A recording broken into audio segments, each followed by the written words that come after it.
Hello and welcome to another Wels Warriors tutorial. Today I'm going to show you something really special. This is a polyball rig, but it might not be like other polyball rigs you've seen. There's a few refinements on it that I think are really useful and worthwhile having. They're not expensive and they're easy to get hold of. So what more could you ask of a decent rig? The polyball rig I'm going to make today looks like this. Pretty standard polyball setup. Got the hook, which is in my right hand here, polyball in the left, and there dangling down is the swivel. So effectively it will fish something like this with a fish on the hook here. So that being said, let me show you what you need to put it together. So essentially the items of equipment you need are, you need some mono leader, or you could use fluorocarbon. This is 1mm diameter, and you need either mono or fluoro at that particular diameter because you want it to be stiff. You're building stiffness into the rig itself. You need some double barrel crimps. These ones I got from Temu, very inexpensive. You get this pack, it's got 300 in there. I think that was less than a £5. You need a set of crimps, crimping pliers to go on those. These are the Mad Cat ones. Nice sharp pair of scissors. Very important that they're sharp because you've got to feed that fluorocarbon or mono through the crimps, and if it's flattened off at the end by blunt scissors, it won't go through. You need some split ring pliers. Any will do, just a cheap pair. A lighter. You're going to need 2 thimbles. So this is what a thimble is. It's a little U-shaped piece of plastic, very common in sea fishing. These ones are by Mad Cat, however. And you need a couple of split rings. Small though these are incredibly strong, and I've had fish over 100 pound on these split rings, no issue whatsoever. Those are by Mad Cat. And then you need very good quality swivel that has plenty of movement. And lastly, you need some clear heat shrink. So this is by a company called Go Cable Ties. They sell from Amazon, and there's 11 meters in here of clear heat shrink, 3.2 millimeters in diameter. And at the minute I looked on Amazon and it's in stock, and it's just over £11 for 11 meters. So it's just over £1 per meter of this stuff. Much cheaper than you're going to buy from a bait manufacturer.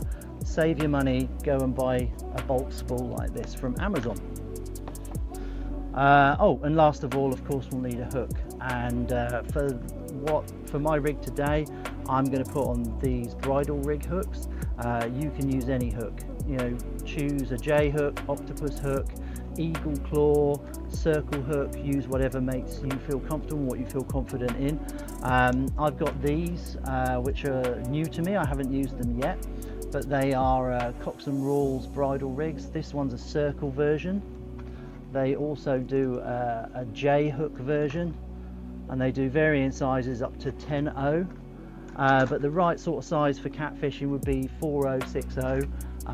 That's a 6-0, that would be my European size, and that's a 4-0, that would be my UK size. So I'm going to be putting on a 4-0 today.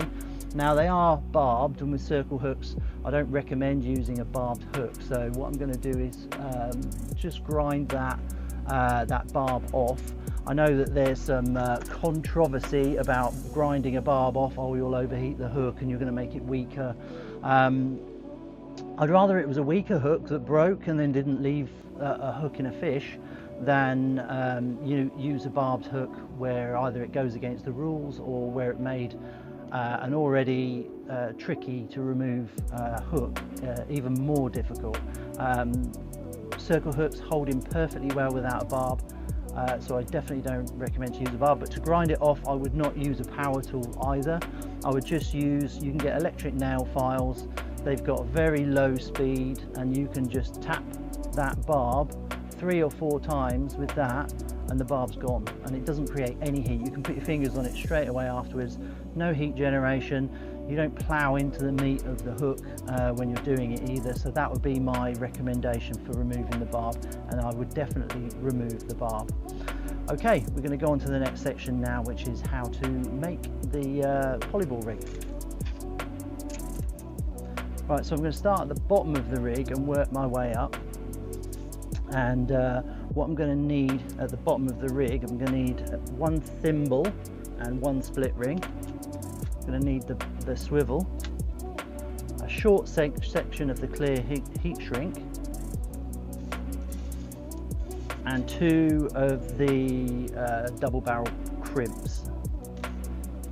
So I've already pre-cut the mono to the right length, so basically I measured off about 3.5 foot. You're not going to need any more than that. Because you're using crimps, there's very low wastage. So I'm going to feed on 2 of the crimps. Sorry if I look a bit sweaty, it is hot today, and because I'm filming and I didn't want to ruin the audio, I've turned the fan off. Normally I'd have the Dyson fan on absolutely blasting right now. Okay, so there you go, that's 2 barrel crimps on. Now you're gonna form a loop like this, and it's gonna go back through the other side of the crimp. So what you want to do is just feed that split ring over your mono, because you want the mono to go over that. So you're going to feed that mono back through the other side of the double barrel crimps.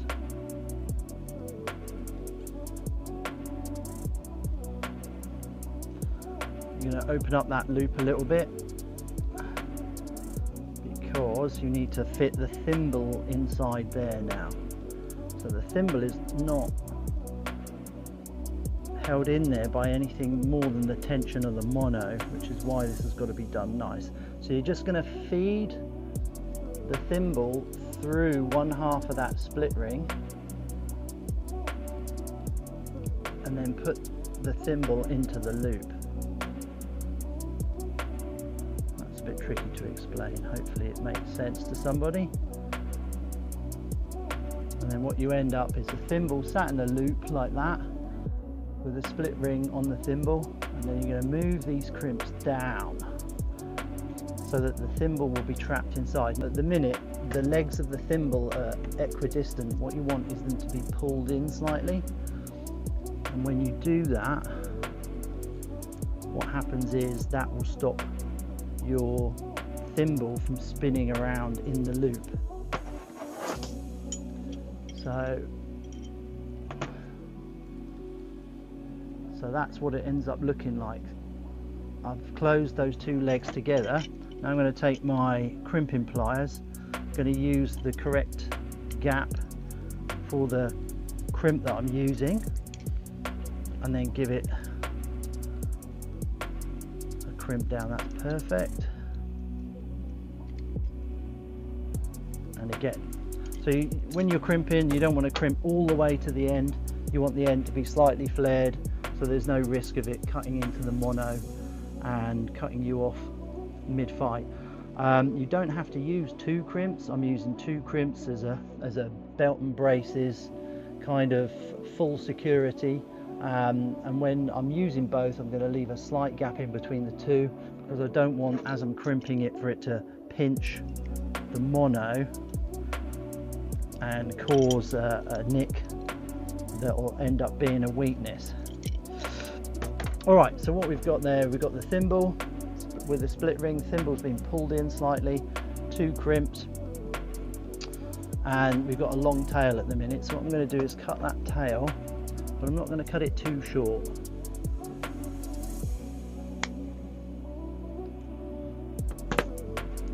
So got a fairly long tail there. This is where your lighter's going to come in handy. I'm just going to bend that over slightly. I'm going to get my lighter,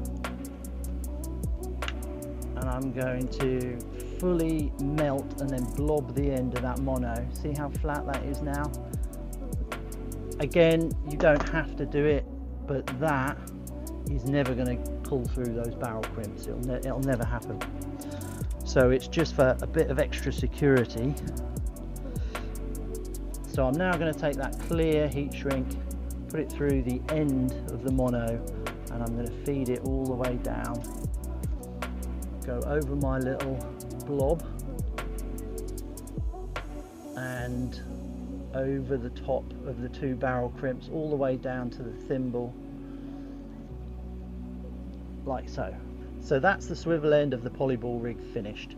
I've only got to shrink that down and it's all done. So I'm going to measure 12 inches up, and that's going to be where my hook link is going to begin.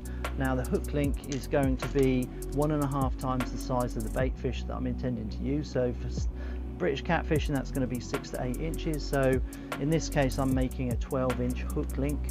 The hook link is going to give them plenty of movement so they don't get tired, and it's going to also prevent tangles and give them plenty of movement, so that they give off the right sort of prey signals.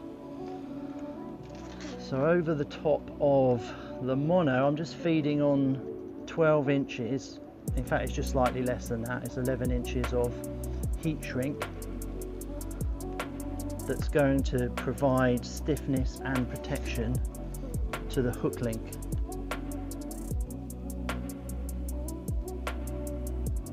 So I've fed that all the way through the heat shrink once. Now I'm going to put the barrel crimp on, both barrel crimps.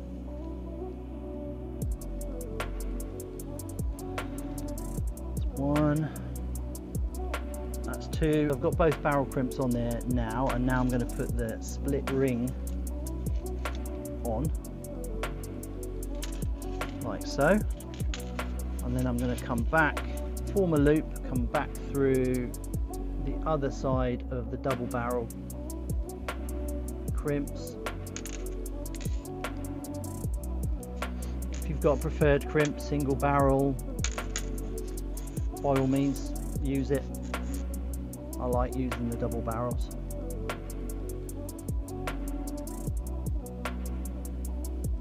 Okay, so we've got our 2 barrel crimps, 2 double barrel crimps, and we've got the ring swivel on there at the minute. Now I need to take the line back through the heat shrink.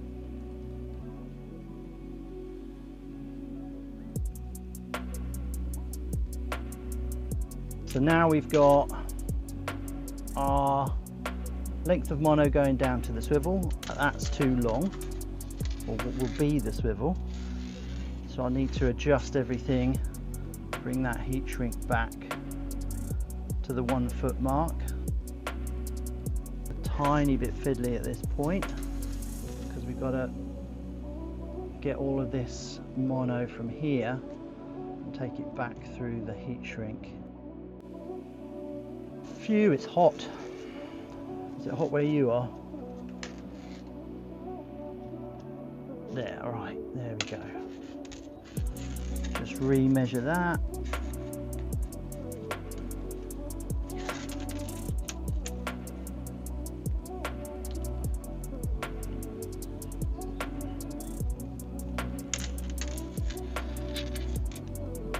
And re-measure, that's perfect. There we go. So now we've got the makings of our polyball rig. You can see that length going down to the swivel. This is what will be the hook link with a hook on the end there, and then that bit will go up to the polyball.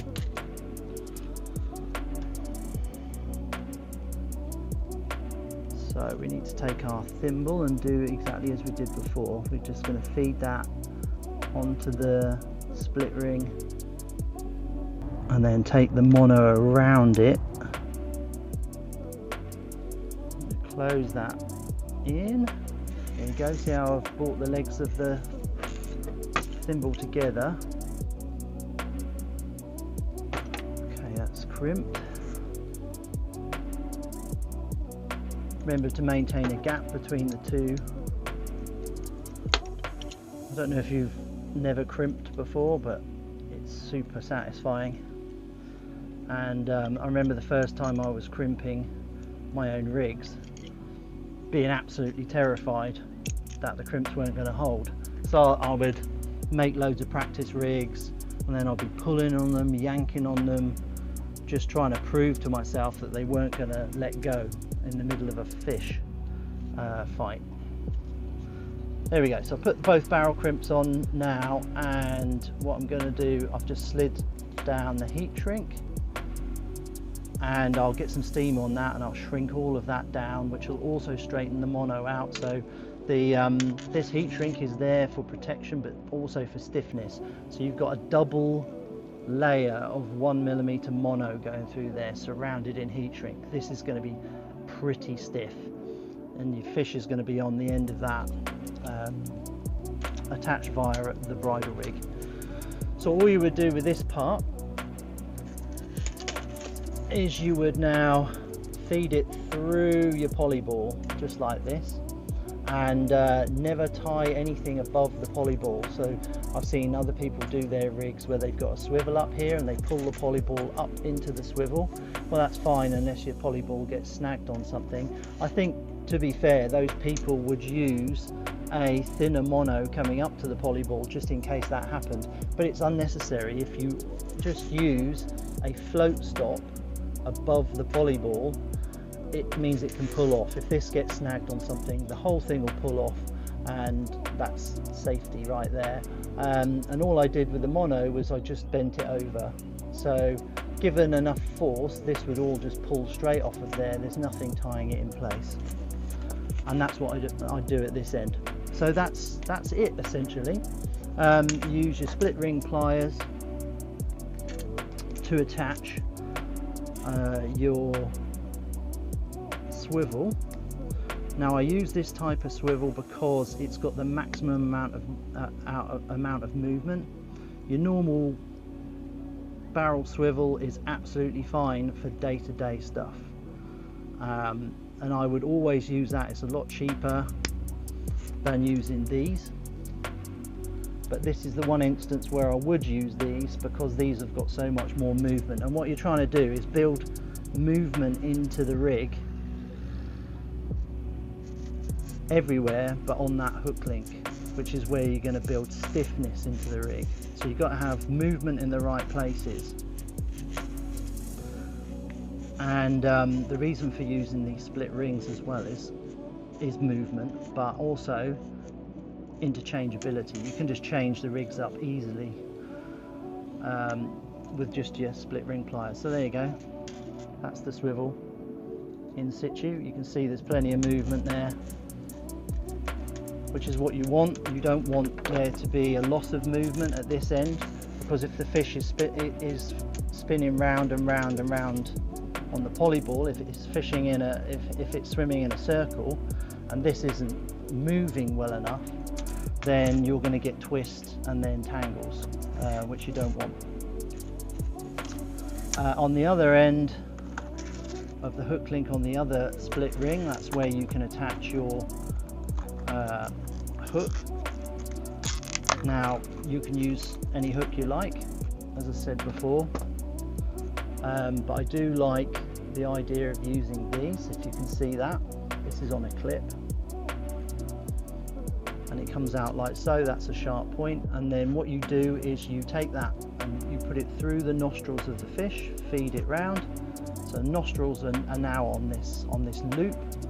Take that clip, bring it back down, clip it into place on the shank of the hook, and that's how it will fish. So the fish will be here with its nose on there. There's minimal trauma because this hasn't actually pierced anything. It's gone through that void, and then the hook is sitting nicely just in front of their nose, which is the perfect position for it, which is because the catfish or whatever will come and try to take a fish from the head, and then they'll get hooked as a result.